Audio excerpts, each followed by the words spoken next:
வணக்கம். நான் உங்க வாசன். டிடிஎஃப் எல்லாரும் எப்படி இருக்கீங்க? நல்லா இருப்பீங்கன்னு நம்புறேன். ஸோ ஆக்சுவலி டிடிஎஃப் தெளிவா வந்து பார்த்தீங்கன்னா, லைவ்ல எல்லாமே பேசிடலாம் அப்படின்னு சொல்லி தான் லைவ்ல வந்து ஃபுல்லாமே பேசினேன்.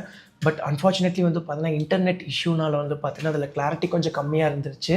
அதனால அங்க பேசின விஷயம் எல்லாத்தையுமே வந்து பார்த்துட்டீங்கன்னா, நான் மறுபடியும் வந்து பார்த்தீங்கன்னா, இந்த வீடியோல நான் பேசி அப்லோட் பண்றேன். ஸோ தெளிவா சொல்றேன் என்ன ஆச்சு, ஏதாச்சுன்னு சொல்லி அதுக்கு முன்னாடி ஒரு விஷயத்த நான் மென்ஷன் பண்ணிக்க விரும்புறேன். என்னன்னாங்க, ஸோ இந்த வீடியோல வந்து பார்த்துட்டீங்கன்னா, நான் கத்தி ஏன் இப்படி பண்றீங்க? நீங்க பண்றது அராஜகம் அப்படின்னு சொல்லி நான் கத்திலாம் பேச போறது கிடையாது. எங்களுக்கான நியாயத்த நான் பொறுமையா, அகிம்சையான வழியில வந்து பார்த்துட்டீங்கன்னா, நான் அன்பா உங்ககிட்ட ஒரு கேட்குறேன். அவ்வளோதான், மித்தபடி இல்ல. ஸோ வந்து கேரளால வந்து பார்த்துட்டீங்கன்னா, ஒரு இஷ்யூ போயிட்டுருக்கு. ஸோ வந்து சில கான்ட்ரோவர்சிஸ்லாம் போயிட்டுருக்கு. அந்த கான்ட்ரோவர்சிஸ்ல இருக்கிற ஒரு அண்ணா கூட கிட்டத்தட்ட 5 வருஷம், 10 வருஷத்துக்கு முன்னாடி நம்ம ஷாலின் ஜோயா வந்து பார்த்துட்டீங்கன்னா, ஒரு ரீல்ஸ் ஒண்ணு எடுத்திருக்காங்க. அந்த ரீல்ஸோட பாட்டு வந்து பார்த்தீங்கன்னா, மஞ்ச மஞ்ச மஞ்ச மஞ்ச பல்புகள் அப்படின்னு சொல்லி நம்ம காலேஜ் படிக்கும்போது ஒரு பாட்டு செம்மையா ட்ரெண்ட் ஆச்சுல்ல, அந்த பாட்டுல தான் வந்து பார்த்தீங்கன்னா, அவங்க ரீல்ஸ் பண்ணியிருக்காங்க. அந்த ரீல்ஸ்ல இருக்கிற அந்த அண்ணாவும், அந்த பாட்டும் பாட்டோட பேரும் 2ம் ஒரே மாதிரி இருக்கும். ஸோ அது ஒரு ஃபன்னான ரீலா வந்து பார்த்தீங்கன்னா, ஷாலின் வந்து எடுத்து போட்டிருக்காங்க. ஸோ அந்த அண்ணாக்கு இப்போ கான்ட்ரோவர்சிஸ் அப்படிங்கிறதுனால, ஷாலின் ஜோயாவும் அவங்களும் இருக்கிற மாதிரியான அந்த ரீல் எடுத்து போட்டு ட்ரெண்ட் பண்ணிட்டு இருக்காங்க. ஸோ வந்து ஒரு எப்படி சொல்றது? ஒரு வியூஸுக்காக ஒரு வந்து ஒரு பார்த்த உடனே கிளிக் பண்ணி போகணும் அப்படிங்கிறதுக்காக பண்ணுறது தப்பே கிடையாது. ஸோ வந்து ஆஸ் ஒரு யூடியூபரா நமக்கு தெரியும். ஸோ அதெல்லாம் ஒரு கிளிக் பைட், அது வந்து தப்பு கிடையாது.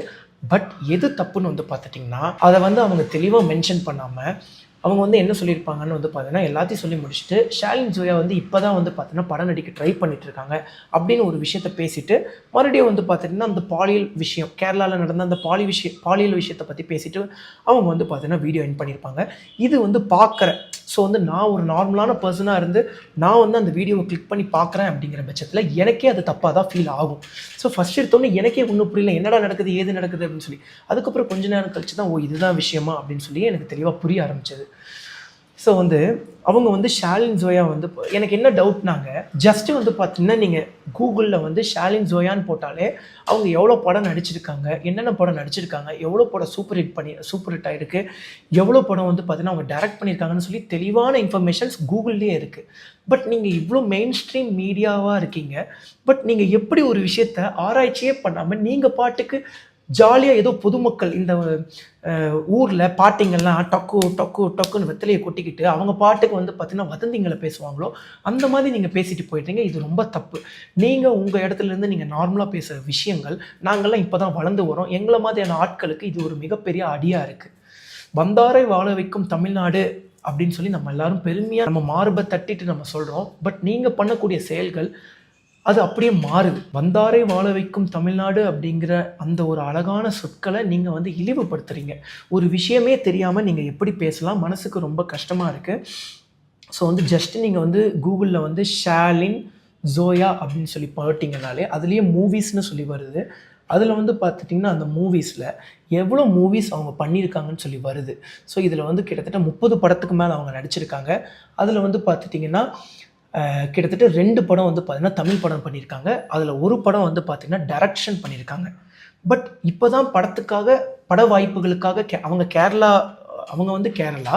பட் வந்து இப்ப தான் படத்துக்காக வாய்ப்புகளுக்கு தேடிட்டு இருக்காங்க அப்படிங்கிற பட்சத்தில, அது அப்படியே தப்பா மீன் ஆகுது. இது ரொம்ப, ரொம்ப, ரொம்ப தப்பு. பத்திரிக்கையாளர் அப்படிங்கிறவங்க யாருன்னு வந்து பார்த்தீங்கன்னா, உண்மையை உலகத்திற்கு உரக்க சொல்றவங்க தான் பத்திரிக்கையாளர்கள். பட் நீங்க வந்து பார்த்தீங்கன்னா, தெரியாத விஷயங்கள இப்படி பேசுறதுனால, ஸோ சில பூமர்ஸ்லாம் வந்து பார்த்தீங்கன்னா, நீங்க சொல்றத வந்து வேத வாக்கா வந்து நம்பிட்டு இருக்காங்க. ஸோ வந்து ஒண்ணுமே இல்ல. கடவுள் அன்பாலயும், உங்க மாதிரி நல்ல நல்ல உள்ளங்கள் அன்புனாலயும் நமக்கு வந்து இவ்ளோ அன்புகள் கிடைச்சிருக்கு. எனக்கே வந்து அவ்ளோ ஃபேக் நியூஸஸ் வந்து பார்த்துட்டீங்கன்னா போட்டிருக்காங்க. ஸோ அந்த ஃபேக் நியூஸஸ் அதெல்லாமே ஃபேக் நியூஸஸ்ங்க. என்கிட்ட ஆதாரம் இருக்குங்கன்னு சொல்லி நான் எத்தனையோ வீடியோஸ்ல காமிச்சிருக்கேன். பட் அது இன்னும் வந்து பார்த்தீங்கன்னா, ஒரு சாதாரண பொதுமக்களுக்கு போய் சேரல. ஸோ அப்படி இருக்கும்போது, ஒரு பொதுவான மக்கள் வந்து பார்த்துட்டீங்கன்னா, இந்த மாரி இப்போ ஒரு பொதுமக்கள் மேல வந்து பார்த்துட்டீங்கன்னா, இவங்க இந்த மாரி குற்றச்சாட்டு நடத்தும்போது, அவங்க எங்க போவாங்க? ஸோ வந்து என்னோட வேண்டுகோள் என்னன்னு வந்து பார்த்துட்டீங்கன்னா, நம்ம இந்த மாரியான ஒரு கஷ்டம் நடக்கும்போது, ஷாலின் கூட நம்ம நிக்கணும். ஸோ வந்து ஷாலின் மேல எந்த ஒரு தப்பும் கிடையாது. அவங்க ரொம்ப இன்னசென்ட்டான பொண்ணு. ஸோ வந்து நீங்க ஜஸ்ட் வந்து நம்ம எல்லாருமே வந்து பார்த்தீங்கன்னா, குக் வித் கோமாளில வந்து ஷாலின பார்த்துருப்போம். நம்மளோட வீடியோஸ்ல வந்து பார்த்தீங்கன்னா, ஷாலின் ஜோயாவ பார்த்துருப்போம். ரொம்ப சைல்டிஷ்ஷா, ரொம்ப இன்னசென்ட்டா, ரொம்ப கியூட்டா பேசுவாங்க. அது அவங்களோட உண்மையான கேரக்டர். ஸோ அவ்வளவு நம்ம க்ளோஸாக பழகிட்டு இப்படி ஒரு ஃபேக் நியூஸை மற்றவங்க போடும்போது நம்மளால் அதை அக்செப்டும் பண்ணிக்க முடியல, அது உண்மை இல்லைன்னு சொல்லி நமக்கு தெரிஞ்சும் நம்மளால் ஒன்றுமே பண்ண முடிய மாட்டேங்குது அப்படிங்கிறது வருத்தமாக இருக்குது.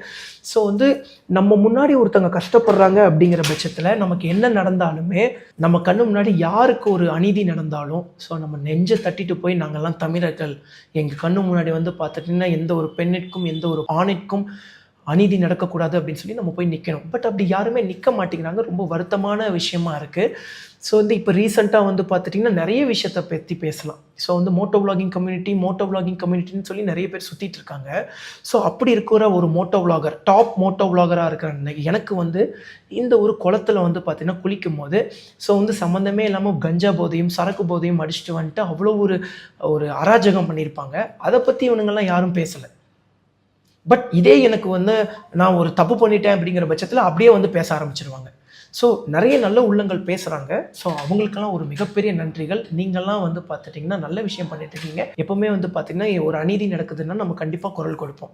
ஸோ நான்லாம் வந்து பார்த்திங்கன்னா யாருக்கு என்ன ஒரு அநீதி நடந்தாலும் நான்லாம் குரல் கொடுத்துட்டு தாங்க இருக்கேன். ஒரு டைம் வந்து பார்த்தீங்கன்னா சிவமோகாவில் வந்து பார்த்துட்டிங்கன்னா நம்மளோட செரி பிளாக்ஸ் அண்ணனோட பைக்கை வந்து அடித்து உடச்சிருப்பாங்க. கிட்டத்தட்ட 4 வருஷத்துக்கு முன்னாடி நடந்த விஷயம். அப்போ வந்து ஒரு வீடியோவில் வந்து செரி அண்ணனுக்கு சப்போர்ட் பண்ணி நான் பேசியிருந்திருப்பேன். அதே மாதிரி நம்மளோட இனோவேஷன் ப்ளஸ்ன்னு சொல்லி விஜய்னா வந்து பார்த்திங்கன்னா ஒரு பைக் ஆக்சிடெண்ட். ஸோ இருட்டில் வந்து பார்த்துட்டிங்கன்னா போய் ஒரு எருமையை இடித்து அவர் வந்து ஆக்சிடெண்ட் ஆகிருக்கும். ஸோ அந்த வீடியோலையும் வந்து பார்த்திங்கன்னா நான் பேசியிருந்திருப்பேன். இது வந்து ரோட் லைஃபுங்க, எப்போ யாருக்கு என்ன வேணால் நடக்கும் அப்படின்னு சொல்லி நான் பேசியிருந்திருப்பேன். பட் எனக்கு ஒரு கஷ்டம் நடக்கும்போது இவங்கெல்லாம் பேசாமல் இருக்கிறது வருத்தமாக இருக்குது. ஸோ நம்மளாம் ஒரு ட்ராவலர்ஸ், எனக்கு நடந்த விஷயம் கண்டிப்பாக உங்களுக்கும் நடக்கும். ஸோ நம்ம இதை பற்றி பேசி அதுக்கு ஒரு நீதி கிடைச்சா மட்டும்தான் மற்றவங்க இந்த மாதிரி ட்ராவலர்ஸை தொடவே பயப்படுவாங்க. ஸோ இப்போ வரைக்கும் வந்து பார்த்துட்டிங்கன்னா அந்த கர்நாடகாக்கார அண்ணன் வந்து பார்த்திங்கன்னா ஜாலியாக தான் வெளியே சுற்றிட்டு இருக்காங்க. அவங்க மேலே எந்த ஒரு ஆக்ஷன் எடுத்த மாதிரி தெரியல. பட் இதுவே வந்து பார்த்துட்டிங்கன்னா நான் சும்மா சரக்கு அடிக்காமல் ஒன்றுமே பண்ணாமல் சும்மா நெஞ்சு எப்படி நிமித்திட்டு போய் யார் மேலேயாவது இப்படி இடிச்சு என்ன அப்படின்னு சொல்லி கேட்டிருந்தா அதே எவ்வளோ பெரிய இஷ்யூவாக மாறி இருந்திருக்கும். மனசுக்கு ரொம்ப வருத்தமாக இருக்குங்க. நான் எல்லா நியூஸ் சேனல்ஸையும் மென்ஷன் பண்ணுறது கிடையாது. சில நியூஸ் சேனல்ஸ் பண்ணுற தவறுகள்னால பல நியூஸ் சேனல்ஸோட பேரே கெட்டு போகுது.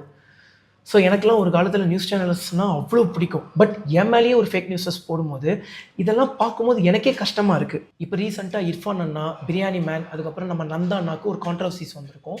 அதை வந்து மதிப்புமிக்க நியூஸ் சேனல்ஸ் எப்படி போட்டிருப்பாங்கன்னு சொல்லி வந்து பார்த்துட்டிங்கன்னா, தொழில் போட்டி காரணமாக இவங்க 3 பேர் அடிச்சுக்கிட்டாங்க அப்படின்னு சொல்லியிருப்பாங்க. நம்ம பார்க்குற எல்லாத்துக்குமே தெரியும் அவங்க தொழில் போட்டிக்காக வாங்க அடிச்சுக்கிட்டாங்க. ஸோ வந்து நம்மளோட பிரியாணி மேன் அண்ணா வந்து பார்த்துட்டிங்கன்னா இர்ஃபான் அண்ணா பண்ணுறது தப்புன்னு சொல்லி பேசி ஒரு வீடியோ போட்டிருப்பாங்க. நம்மளோட இர்ஃபான் அண்ணா வந்து பார்த்துட்டிங்கன்னா பிரியாணி மேன் சொல்கிறதெல்லாம் பொய், என்கிட்ட ஆதாரம் இருக்குன்னு சொல்லி ஆதாரம் காமிச்சிருப்பார். அவங்க தரப்பு நியாயத்தை பேசியிருப்பாங்க. நந்தா அண்ணா இருந்துட்டு வந்து பார்த்தா இவங்க 2 பேர் சொல்கிறதுல எது உண்மைன்னு சொல்லி அவங்க வந்து சொல்லியிருப்பாங்க. இது நியாயமாக நடந்த விஷயங்களே தவிர இதில் எதுவுமே அநியாயங்கள் நடக்கலை. பட் ஏதோ இவங்கெல்லாம் அநியாயம் பண்ண மாதிரி வந்து பார்த்தா நியூஸ் சேனல்ஸ் பேசுனாங்க. ஸோ உண்மையாகவே சொல்கிறேங்க. ஸோ நியூஸ் சேனல்ஸ்க்கும் யூடியூபர்ஸ்க்கும் ஒரு கோல்டு வார்ங்கிறது நடந்துட்டு தான் இருக்குது. பட் இதெல்லாம் வந்து பார்த்தோன்னா இந்த யூடியூபர்ஸ்லாம் புரிஞ்சுக்காம அவங்க வந்து அவங்களோட உரிமைக்காக போராடாமல் ஸோ எனக்கு இது பிரச்சனை வரலப்பா, அதெல்லாம் அவங்களுக்கு பிரச்சனை, அதை அவங்க பார்த்துக்கிட்டோம் அப்படின்னு சொல்லி நினச்சிட்டு போயிடுறாங்க. ஸோ இந்த மாதிரி ஒவ்வொருத்தவங்களும் அவங்களோட பிரச்சனை அப்படின்னு சொல்லி நீங்கள் தள்ளி விட்டுக்கிட்டே இருந்தீங்கன்னா நாளைக்கு நீங்கள் சஃபர் ஆவீங்க. ஸோ இல்லாத விஷயங்களுக்கு நான் எவ்வளவோ சஃபர் ஆகியிருக்கேன். நீங்களும் கஷ்டப்பட்டு நீங்கள் படிப்படியாக ஒரு இடத்துல பெரிய இடத்துல வந்து உட்காருவீங்க. அப்போது நடக்காத விஷயங்களை நடந்து தான் சொல்லுவாங்க. ஸோ எக்ஸாம்பிளுக்கு வந்து பார்த்துட்டிங்கன்னா என்கிட்ட அவ்வளோ விஷயங்கள் இருக்குது. நான் எல்லாம் ஆல்ரெடி நான் வந்து பார்த்தீங்கன்னா அவ்வளவுமே ஆதாரத்தோடு வந்து பார்த்தீங்கன்னா நான் நிரூபிச்சிட்டேன். ஆனாலுமே பொதுமக்களுக்கு வந்து பார்த்துட்டிங்கன்னா போய் சேராதது வந்து பார்த்தீங்கன்னா மனசுக்கு ரொம்ப வருத்தமாக இருக்குது. பொதுமக்கள் அப்படிங்கிறவங்க பத்திரிகையாளரான உங்களை மட்டும்தான் நம்பியிருக்காங்க. ஸோ அப்படி இருக்கிற பட்சத்தில் அவங்கக்கிட்ட நீங்கள் எப்படி பொய்யான தகவல்களை கொண்டு போய் சேர்க்கலாம். ஸோ இப்போ நான் ஒரு வீடியோ போடுறேன் பாருங்கள். ஸோ இந்த வீடியோவில் வந்து பார்த்துட்டிங்கன்னா நான் வந்து ஊட்டியில் வந்து ஒரு 35 கிலோமீட்டர் வேகம் 40 கிலோமீட்டர் வேகத்தில் போயிட்டுருப்பேன். ஸ்பீட் மீட்டர்லேயே தெளிவாக தெரியும். நான் போயிட்டு இருக்கும்போது நம்மளோட பைக்கோட சைஸை பார்த்தோம். அந்த பைக்கெலாம் பெருசாக நம்ம ஊரில் பார்த்தது இல்லைங்க. ஸோ அதனால் செக் பண்ணுறதுக்காக போலீஸ்காரனா வந்து ஸ்டாப் பண்ண சொல்லியிருப்பாங்க. ஸோ வந்து நானும் இப்போ வந்து பார்த்திங்கன்னா அவங்க கை காமிச்சோடனே நான் ஹேண்ட் சிக்னலை வந்து பார்த்திங்கன்னா லெஃப்ட் சைடில் போட்டு இண்டிகேட்டர் போட்டு அவங்க சைட் போய் நிப்பாட்டுவேன். நான் நிப்பாட்டும் போது கூட வந்து பார்த்திங்கன்னா தப்பிச்சு போகிறதுக்கு எனக்கு 1000 வழிகள் இருக்கும். ஏன்னா அந்த இடத்துல அந்த அண்ணாங்க வந்து பார்த்திங்கன்னா கொஞ்சம் நகர்ந்து போய் நின்றுருப்பாங்க. காரணம் வந்து நம்மளோட பைக்கோட சைஸ் வந்து அவ்வளோ பெருசாக இருக்கிறதுனால கொஞ்சம் நகர்ந்து போய் நின்றுருப்பாங்க. நான் நினச்சிருந்தா தப்பிச்சு போயிருந்துருக்கலாம். நான் இது வரைக்கும் நம்மளோட இத்தனை வருஷம் பைக்கிங் லைஃப்பில் ஒரு நாள் கூட போலீஸை நாங்கள் நிப்பாட்டி நான் நிப்பாட்டாமல் போனதே கிடையாது. நான் நிப்பாட்டி என்னோட எல்லா ஆவணங்களையும் காட்டிட்டு தான் போயிருப்பேன். பட் அங்கே வந்து நிப்பாட்ட சொல்லியிருப்பாங்க, நான் நிப்பாட்டியிருப்பேன். ஸோ வந்து அங்கே வந்து பார்த்தீங்கன்னா, ஊட்டியில் வந்து கிட்டத்தட்ட 35 கிலோமீட்டர் வேகம், 40 கிலோமீட்டர் வேகமே அதிவேகம் அப்படின்னு சொல்கிறாங்க. ஸோ ஏன்னா அதெல்லாம் வந்து ஹில் ஸ்டேஷன் அப்படிங்கிறனால. பட் நம்ம என்ன பண்ண முடியும்? நம்ம வச்சிருக்கிறது ஹயபுசா. ஸோ ஃபஸ்ட்டு கியரில் என்னோட மினிமல் ஸ்பீடே அவ்வளோதான் போக முடியும். இல்லைனா கீர் அடிக்கும், வண்டி ஆஃப் ஆகிடும். ஸோ நான் வந்து அந்த கீர் போட்டுட்டு நான் நார்மலாக போட்டுட்டு வந்துட்டுருப்பேன். அதுவே அதிவேகம்னு சொல்லி பிடிச்சிருப்பாங்க. நானும் ஃபைன் கட்டிட்டு நான் கிளம்பி வந்திருப்பேன். பட் நியூஸ் சேனலில் பொய்யான தகவல் பரப்பியிருப்பாங்க. என்னென்னா, ஸோ வந்து நான் வந்து அதிவேகத்தில் வந்தேன்னா நிப்பாட்ட சொல்லி, நான் நிப்பாட்டலையா மதிப்புமிக்க காவல்துறை வந்து என்னை வந்து துரத்தி வந்து பிடிச்சாங்களாம். இது என்னங்க பொய்? பார்க்குறவங்களுக்கு என்னங்க நினைப்பாங்க? என்ன தானங்க தப்பாக நினைப்பாங்க? இங்கே பாருங்கள், நான் உங்களுக்கு ப்ளே பண்ணுறேன்.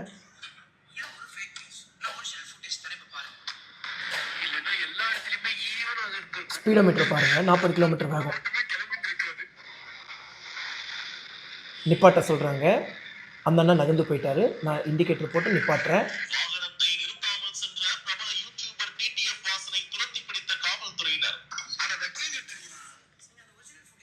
எங்கெங்க நான் நிப்பாட்டாம போனேன்? மனசு ரொம்ப வலிக்குதுங்க. ஏங்க எனக்கு இவ்வளோ பிரச்சனை தரீங்க? இந்த மாதிரி வந்து பார்த்தீங்கன்னா, எனக்கு 1000 விஷயங்கள் நடந்திருக்கு. ஸோ எல்லாமே வந்து பார்த்தீங்கன்னா, நான் ஆதாரத்தோடு வந்து பார்த்தீங்கன்னா, நான் ஒரு வீடியோலேயே வந்து நான் சொல்லியிருக்கேன். பட் அப்படி இருந்துமே, they braked our helmet shop, help me, law is equal, fake police cases அப்படின்னு சொல்லி போட்டு 2 மாதத்துக்கு முன்னாடி வந்து பார்த்தீங்கன்னா, நம்ம வீடியோவாக போட்டுருந்துருப்போம். பட் என்னாலேயே நிரூபிக்க முடியல, என்கிட்ட எல்லா ஆதாரமே இருந்து நிரூபிக்க முடியல அப்படிங்கிற பட்சத்தில் ஒரு சாதாரண பொதுமக்கள் எப்படி வந்து பார்த்தீங்கன்னா நிரூபிப்பாங்க? ஸோ எவ்ரி யூடியூபர்ஸ் கொஞ்சம் தயவு செஞ்சு யாருக்காவது ஒரு அநியாயம் நடக்குதுன்னா தயவு செஞ்சு போய் வந்து பார்த்தீங்கன்னா சப்போர்ட் பண்ணுங்கள்.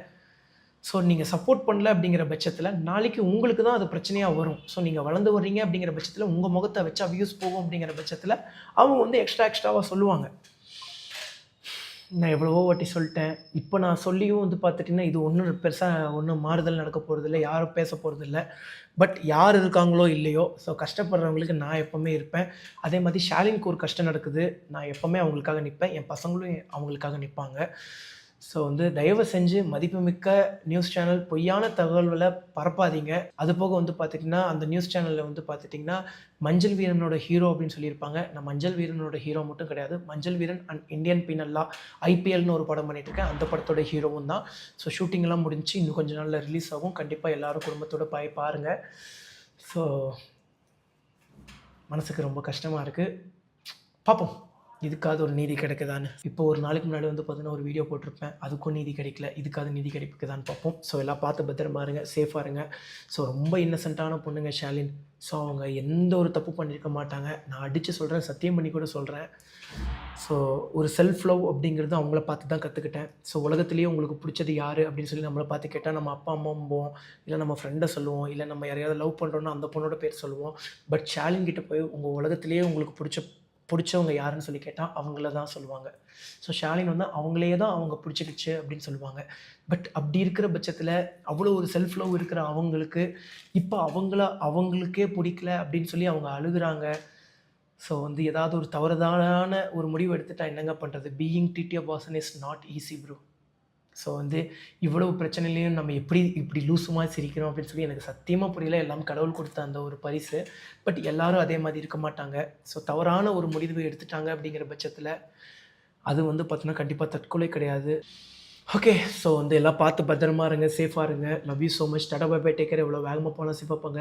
அதே மாதிரி எங்கே போனாலும் ஹெல்மெட் போட்டு போங்க, சீட் பெல்ட் போட்டு போங்க. இந்த மாதிரி தாங்க நான் எல்லா வீடியோஸ்லையும் ஸ்டார்டிங் வீடியோஸ்லேருந்து எண்டிங் வீடியோஸ் வரைக்கும் வந்து பார்த்துட்டிங்கன்னா எல்லாம் பார்த்து பத்திரமா போங்க, ஹெல்மெட் போட்டு போங்கன்னு தான் நான் சொல்லியிருக்கேனே தவிர வேகமாக போயுங்க, இடித்து சாவுங்க, குடிச்சிட்டு கூத்தடிங்க நாங்கள் சொல்லியிருக்கேன். பட் எனக்கு வந்த பேர் ஸ்ட்ரீட் ரேசர். எங்கேயாவது நான் ஸ்ட்ரீட்டில் ரேஸ் பண்ணி நீங்கள் பார்த்துருந்துருக்கீங்களா? நான் ஒரு ரைடருக்கும் ரேசருக்கும் வித்தியாசம் தெரியாதவங்க. இதில் ஒரு இருந்துட்டு நான் வந்து ரேசரு, என் கூட ரேஸுக்கு வா, பேர்லாம் நான் மென்ஷன் பண்ண விரும்பல, நான் பொதுவாக சொல்கிறேன் அப்படின்னு சொல்கிறாங்க. எனக்கு இப்போ தான் ஸ்பைன் ரெடி ஆகுது. நான் வந்து பார்த்தீங்கன்னா ட்ராக்கில் ஜாயின் பண்ணிட்டேன். இன்னும் கொஞ்சம் நாளில் ட்ராக் ஓட்டி ப்ராக்டிஸ் பண்ணிப்பேன். இன்னும் கொஞ்சம் நாளில் 100% கம்ப்ளீட் ஆகி நானும் வந்து பார்த்தீங்கன்னா ட்ராக்கு பற்றி பேசிக்கான அந்த நாலேஜ் எல்லாம் பெற்றக்கப்புறம் அவங்க கூட ரேஸ் ட்ராக்கில் போய் ரேஸில் மீட் பண்ணுவேன். ஸோ பார்த்துக்கிறேன். ஓகே, சிட்டிடிஎஃப் எல்லாம் பார்த்து பத்திரமா இருங்க, சேஃபாக இருங்க. உண்மைக்கு எப்போவுமே குரல் கொடுங்க. ஸோ அநியாய பக்கம் நிற்காதீங்க. எது உண்மைன்னு சொல்லி தெரிஞ்சுட்டு நீங்கள் வந்து பார்த்தீங்கன்னா முடிவுகள் எடுங்க. பார்த்து பத்திரமா இருங்க, சேஃபாக இருங்க. Love you so much TTF.